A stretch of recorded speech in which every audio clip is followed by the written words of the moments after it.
I published 7 days in a row on my YouTube channel. And a part of me is proud of this, but a part of me is kind of exhausted. So in today's video, I'll show why exactly I decided to do this challenge at all. I'll show you my analytics. Did those videos published daily help my statistics or not? I will also tell about the lessons I learned from this and what I will change for future to improve what's not working. So why I decided to start this challenge? I wanted to do the 7-day challenge and then extend to 30 if all goes well. And then everything was going well and I decided to extend it eventually. But why I started it in the first place was because I wanted to develop my habit of content creation. You know, we all should be consistent in content creation. If you really want to get traffic to your products, if you just want to develop your personal brand or just become a full-time content creator, you need to be consistent in it. And it's the hardest part, right? So I don't think that it's about forcing yourself to do this weekly.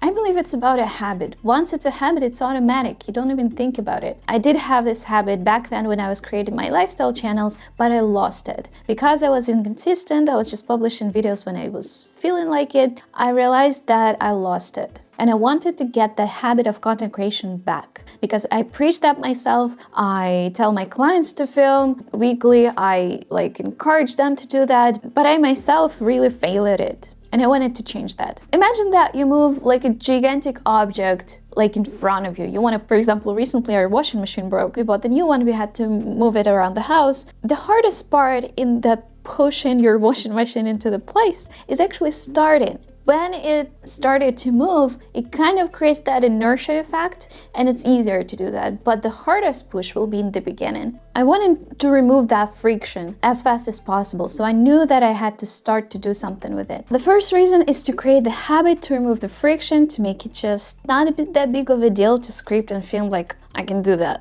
in a day. The other reason was growth. I do really think that YouTube is one of the most amazing growth platforms because it doesn't let your video die out as soon as you published it, like it happens with short form platforms. And that's incredible. Like you publish video now and you can expect its growth for years, as long as it's a good video and it's packaged well. So I do expect long-term growth from these videos. And that's why posting daily or posting monthly or posting yearly, it doesn't really matter much in which cadence you do that, because at the end of the day, your videos may bring you traction later when they're posted or earlier when they're posted. That's why I know I'm not hurting my channel if I film daily. That's what I wanted to say. And the other reason is that I wanted to train my video editors. So before I give them the work of my clients, I do like to train them on my videos because I can't trust them right away. My clients' projects, they are very important to me. So yeah, that's probably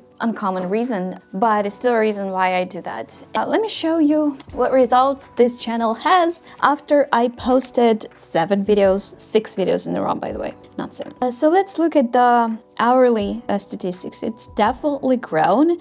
Not all videos that I published started to gain some traction, but just a couple, like this one, create a month's worth of content in the script template. This one is doing more or less okay. This one is I published just yesterday, so it's very hard to say. I mean, if you publish daily for 7 days and you are in the 7th day, you don't even have to look at your analytics, honestly, because your videos might still lack data in order for YouTube algorithm to decide whether to push it or not. But what I do care about is I go to my CTR and I track it religiously. But in this challenge, I realized that I made a huge mistake when it comes to that. So this one has more or less good CTR, 4.5 in browse features. This one has, I believe, better, and you can see that it's still growing, didn't stop yet. So I'm pretty positive about these couple of videos, 4.4. That's an average CTR for my channel, so I could do better. This one, by the way, I checked it today, and let me tell you, it's got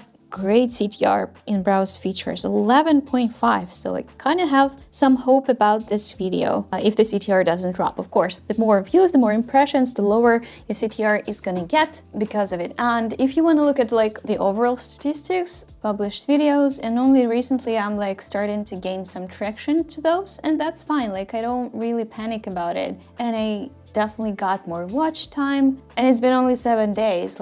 So I'm fine with the result. I'm pretty positive about it. And because YouTube is like a long-term platform, like it promotes your videos long-term, and also it's a search engine. So I can rely on the fact that when I create a pack of videos, then my viewers will transfer from video to video. And well, depending on how valuable these videos are for you whether will watch more of my videos or not. So of course, it's also my responsibility to bring something in this video that would be interesting for you to watch. Oh, by the way, I wanted to look at the subscriber count. I started posting on January 26, I believe, January 27. And you can take a look that in January 27, I had 699 subscribers. Today, I have 727, which means I got around 28 subscribers in these 7 days. I think it's pretty good result. What I learned from this all. First lesson was that batch creation is totally my thing. I really like to batch film 4 videos in a row. I couldn't film more than 2 videos in a row before I started this challenge, but now I'm like casually saying,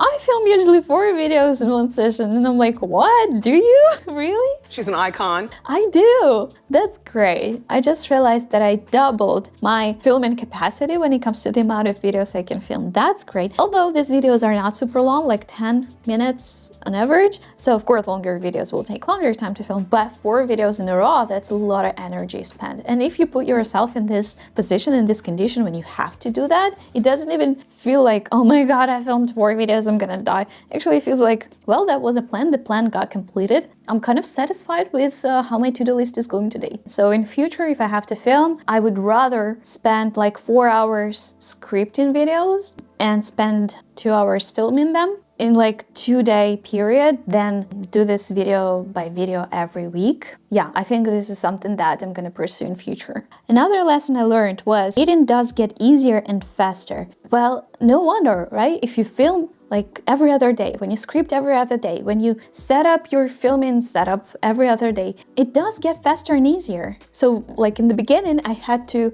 set this all up for 20 minutes before I could start filming. Now I should only spend like 5 minutes on that, which is like 4 times faster, right? Another lesson for me was that filming daily is exhausting. I mean, not filming, but posting daily is exhausting. With a full-time job, that's almost impossible.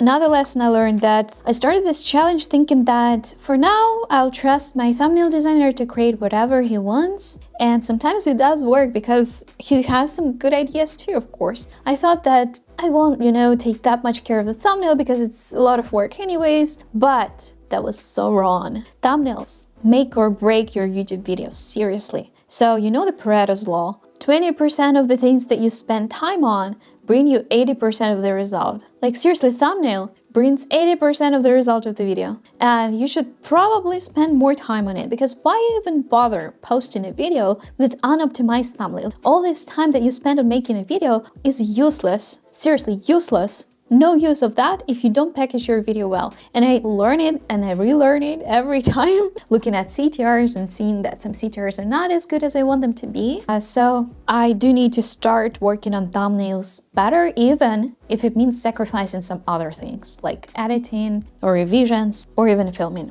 Also, Parkinson's law. I wanted to briefly touch on this because Parkinson's law states that you will spend exactly as much time as you allocate to some task. And if you don't allocate time to the task, but just do it till it's done, then you can spend hours on it. This time I realized that I don't want to do it this way. I need to set timers for myself, and probably I should have done this with this video too, because I'm rambling around for too long. But what I mean is that if you set a timer for yourself for a certain task, then you tend to spend exactly the time that you set for yourself. And if you don't set a timer, you can spend way more, like times more than you could have if you set the timer. You know what I mean? So just set the timers, okay? For God's sake. Moving forward, what am I gonna change in my strategy? I'm gonna do more with thumbnails. I'm gonna do them better, thumbnails and titles. And I'm gonna finish the challenge because I promised to you, to myself, and I wanna be a person of her word. That's the plan. Continue doing what I'm doing with more focus on